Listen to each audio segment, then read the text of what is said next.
अस्सलाम वालेकुम मेरीज, मैं हारिस अज़मी प्रोफेशनल एस्ट्रोलॉजर आपकी खिदमत में हाजिर हूँ इस हफ्ते की एस्ट्रोलॉजिकल रिसर्चेस के साथ। इन 3 चेंजेस के बाद एक तो 22 तारीख से लेकर 28 ऑफ अप्रैल तक आप बिजी बहुत हो जाएंगे। इन बिजी शेड्यूल्स में आपकी ग्रोथ एक्सपेक्टेड है, आपकी मैच्योरिटी एक्सपेक्टेड है, आपका ड्यूटीफुल होना एक्सपेक्टेड है, आपका अट्रैक्टिव होना एक्सपेक्टेड है, आपका रोमांटिक होना एक्सपेक्टेड है। जो एक ट्रबल है moon in Scorpio based astrologically, वो हेल्थ सेक्टर में थोड़ी उलझन पैदा कर सकती है।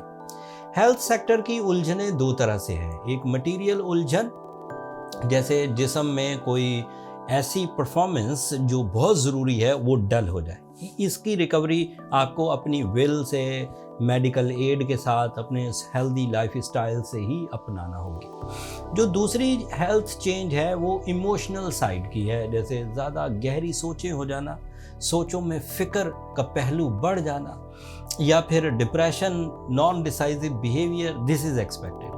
बट ये जो नॉन मटीरियल डिफ़िकल्टीज़ हैं ये आपको तंग नहीं कर सकती। This is my professional promise. Non material difficulty moon in Scorpio जो तकरीबन 2.5 दिन रहेगा, वो आपको ट्रबल नहीं दे सकेगा। मून होगा 24 ऑफ अप्रैल को आपके 8th एंगल पर, 25 ऑफ अप्रैल को एंड 26 ऑफ अप्रैल के भी कुछ दिन। बट वेरी नेक्स्ट डे आपको वीनस मिल जाएगा टॉरस एंगल पर। अब जब वीनस टॉरस एंगल पर आएगा तो रूल्स के मुताबिक वो आपको प्लेजेंट भी करेगा, वो आपको रोमांटिक भी करेगा, वो आपको लविंग भी करेगा। उसका फ्यूल ह्यूमन नेचर में फ्रेशनेस प्रोड्यूस करता है। एंड उस फ्रेशनेस का मतलब सिर्फ फ्रेशनेस नहीं है कि आप सिर्फ फील अच्छा करेंगे। You are creative, you are good, you have good plans executions.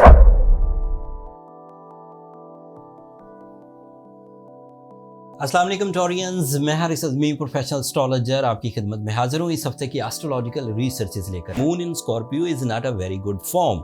इसमें जज्बात का मजरू होना, ज़्यादा गुस्सा आना, जल्दबाजी की तबीयत पैदा होना, अक्लमंद होते हुए भी ऐसे डिसीजंस लेना जिसमें बाद में पछतावा सामने आए।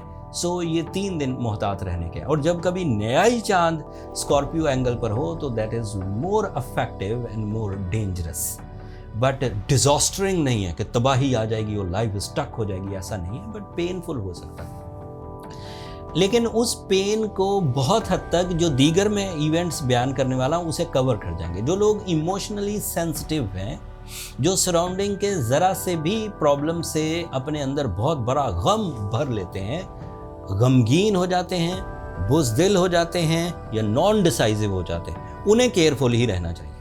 लेकिन जो लोग ब्रेव हैं, डिसाइसिव हैं एंड इमोशनली स्ट्रॉन्ग हैं, बजाय किसी गम वाले इवेंट को देखकर खुद गमगीन हो जाएं, बल्कि बहादुरी दिखाते हैं और दूसरों के गम या उस इवेंट को रिपेयर या रिपेल करने की कोशिश करते हैं, उनके लिए ज़्यादा प्रॉब्लम नहीं होगी। एक और खबर सुनिए।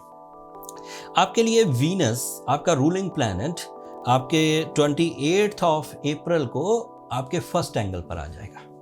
This is a big news. साल में एक दफ़ा उसने फर्स्ट एंगल पर आना था and this is the maximum support from your ruling planet.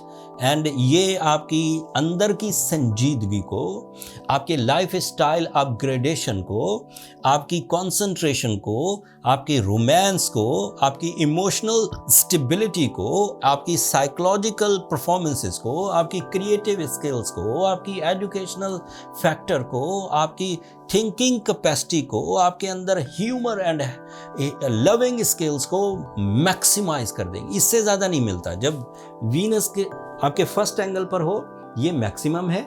इसके बाद भी वीनस कई जगह पर पॉजिटिव होता है फॉर द टॉरियंस, बट वो इस लेवल के जज्बाती कैफियत नहीं दे पाएगा जो अब 28 ऑफ अप्रैल को आपको मिलेगा।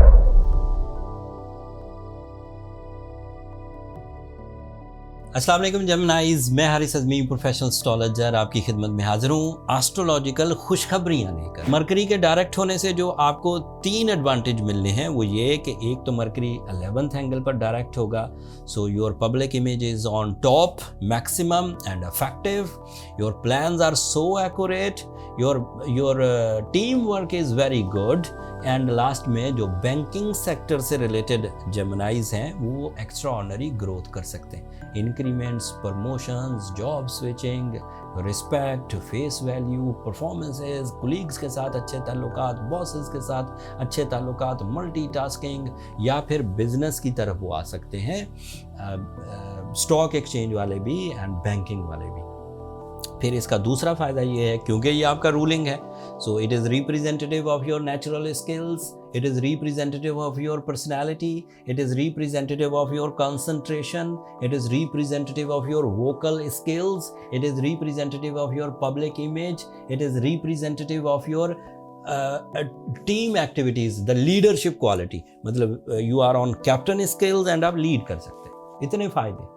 आखिरी फ़ायदा जो Mercury is representative of your fourth angle, that is your comfort of life, that is your investment for the long term, that is welfare of the family, and that is some powerful decision for your pleasures. Mercury और दीगर planets की जो support है वो इतनी powerful situation पैदा कर रही है कि एवरेज जेमिनाइज भी आइडियली परफॉर्म करने के candidate. Venus is in Taurus and that is your 12th angle. 12th angle पर ज़्यादातर प्लैनेट्स कमज़ोर हो जाते हैं, but Venus is the only planet for the Geminis. जब वो 12th एंगल पर आता है, so you are more spiritual, you are more romantic, you are more sacrificing and you are more realistic. आपके ख्वाबों का सच होना, आपका डेजावू, आपको वक्त रिपीट होते हुए नजर आना, आपकी सिक्स्थ सेंस तेज हो जाना, लोगों के रवैयों को समझ सकना, अपनी ज़ात से मुतल्लिक बेहतरीन डिसीजंस ले पाना जो इंसाफ पर मबनी हो, दैट इज़ एक्सपेक्टेड।